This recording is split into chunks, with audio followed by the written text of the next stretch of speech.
Hi hello welcome back to my channel Haripriya Reddy Dondeti. అందరూ ఎలా ఉన్నారు?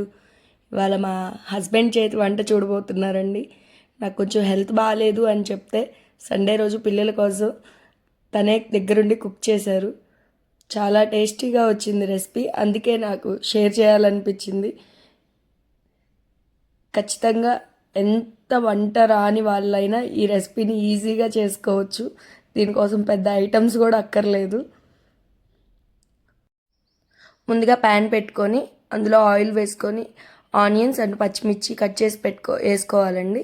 తర్వాత అవి మగ్గిపోయిన తర్వాత టమాటా యాడ్ చేసుకోవడమే. వీటన్నిటిని మనం ముందుగా కట్ చేసి పెట్టుకున్నామంటే చాలా ఈజీ అయిపోతుంది రెసిపీ. ఎక్కువ టైం కూడా పట్టలేదండి. ఇందులో ఒక్క డ్రాప్ వాటర్ కూడా యూస్ చేయలేదు మా వారు. ఇక్కడ కొంచెం జీడిపప్పు కూడా యాడ్ చేశారండి, నేను ఆ క్లిప్ మిస్ అయ్యాను. చాలా టేస్టీగా ఉన్నాయి జీడిపప్పులు కూడా, ఖచ్చితంగా యాడ్ చేసుకోండి. తర్వాత ఇందులో 1 టీ స్పూన్ వరకు సాల్ట్, కొంచెం పసుపు మీరు టేస్ట్కి తగినంతగా యాడ్ చేసుకోవచ్చండి.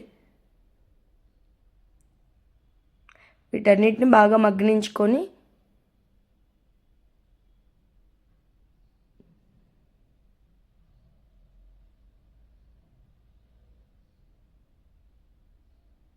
అసలు ఏం చెప్తాంలేండి, అసలు మొత్తం అంతా కిచెన్ తందే అయిపోయింది. కానీ బాగా కుక్ చేశారండి.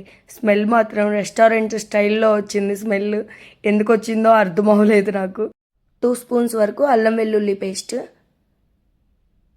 ఇదంతా పచ్చివాసన పోయే వరకు బాగా మగ్గనించుకోవాలండి. ఈ రెసిపీలో వాటర్ ఎక్కడా అవసరం ఉండదు. ఆ చికెన్లో ఉండే వాటర్ క్వాంటిటీ సరిపోతుంది. ఈ ప్రాసెస్ మొత్తం కూడా సిమ్లో పెట్టుకొని చేసుకుంటే టేస్ట్ ఇంకా బాగుంటుందండి. ఇంకా మీరు ఎవరన్నా మీ వైఫ్లకి హెల్ప్ చేస్తారండి. మా వారికి అయితే అస్సలు వంట రాదనే తెలుసు నాకు. ఇవాళ నేను చాలా షాక్లో ఉన్నాను తను చేస్తుంటే. ఇంతకు ముందు చేశారు కానీ అది ఎగ్ ఫ్రై, చాలా ఈజీ రెసిపీ కదా. ఇవాళ చికెన్ వండడం అంటే అది చిన్న విషయం కాదు అనిపించింది నాకు.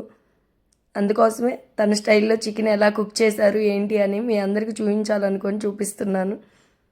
తర్వాత ఇక్కడ మనం ముందుగా క్లీన్ చేసి పెట్టుకున్నటువంటి చికెన్ యాడ్ చేసుకోవాలండి. ఇప్పుడు దీనిలోకి ఆ నీచు స్మెల్ అనేది లేకుండా ఉండడం కోసం ముందుగానే పసుపు యాడ్ చేసుకొని బాగా కలుపుకోవాలి, మన గ్రేవీ మొత్తం ముక్కలకు పట్టేలాగా.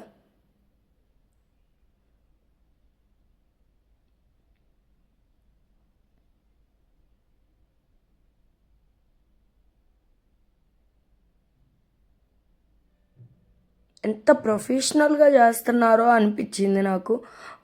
ముక్కని కలిపే విధానం అదంతా చూసి వంట వచ్చి రాదు అని చెప్పారా ఏమో అని ఒక డౌట్ కూడా ఉంది. చూద్దాం ముందు ముందు. మీరందరు కింద కామెంట్ చేయండి అన్న రెసిపీస్ కావాలి అని చెప్పి, కొంచెం వీడియో కోసం అని చెప్పేసి బతిలాడి చేయించుకుందాము. ఇక్కడ ఇంకో టీ స్పూన్ వరకు సాల్ట్ యాడ్ చేసుకున్నారు. తను ఏంటంటే కొంచెం కొంచెం యాడ్ చేస్తున్నారండి, అది ఎక్కువ టీ స్పూన్స్ లాగా కనిపిస్తుంది మీకు, అంతే 1 టీ స్పూన్ వరకే యాడ్ చేశారు.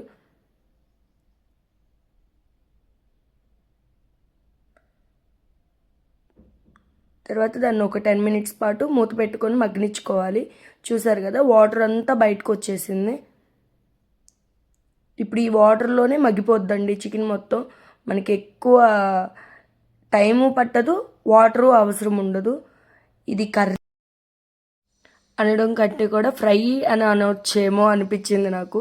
లాస్ట్లో చూస్తారు కదా మొత్తం అంతా కూడా పీసెస్ చాలా సపరేట్గా వచ్చాయి, గ్రేవీ అనేదే రాలేదు.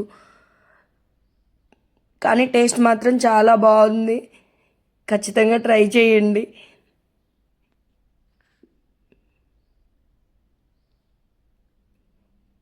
ఇంకా మీ హస్బెండ్స్ ఏ కర్రీస్ బాగా చేస్తారో కామెంట్ చేసి చెప్పండి నాకు.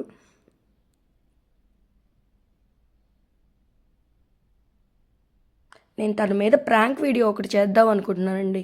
మీకు ఎవరికన్నా ఏదన్నా ప్రాంక్ వీడియో తెలిసి ఉంటే ఏదన్నా నాకు సజెస్ట్ చేయాలనుకుంటే కింద కామెంట్ చేసి చెప్పండి. ఈ వీడియో తను చూడడు అనుకొని నేను మిమ్మల్ని అడుగుతున్నాను. చూశాడు అంటే మాత్రం ఇంకేం చేయలేము. కానీ ఎక్స్పెక్ట్ చేయండి, ప్రాంక్ వీడియో ఒకటి చేయాలి. ఏంటా అని ఆలోచిస్తున్నాను. మీకు ఎవరికన్నా ఏదన్నా ఐడియాస్ ఉంటే నాకు ఖచ్చితంగా సజెషన్స్ ఇవ్వండి. చూసారు కదా, నేను చెప్పాను అలాగే ఫ్రైలాగే వచ్చింది కదా. ఇక్కడ 1 టీ స్పూన్ వరకు ధనియాల పౌడర్, తర్వాత గరం మసాలా, తర్వాత వచ్చేసి 1 టీ స్పూన్ వరకు కారం.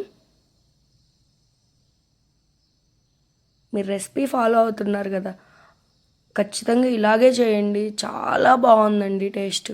టేస్ట్ మాత్రం సూపర్గా వచ్చింది. ఖచ్చితంగా ట్రై చేయాలని నేను కోరుకుంటున్నాను, పర్సనల్గా కోరుకుంటున్నాను. టేస్ట్ అంత బాగుంది. ప్లస్ తన వంట కుకింగ్ స్టైల్ అనేది నాకు బాగా నచ్చింది. ఎంత స్టైలిష్గా కుక్ చేశారో.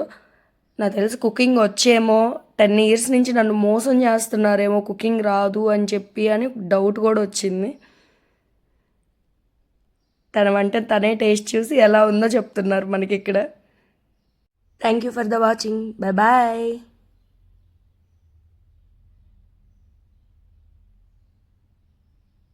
Amazing!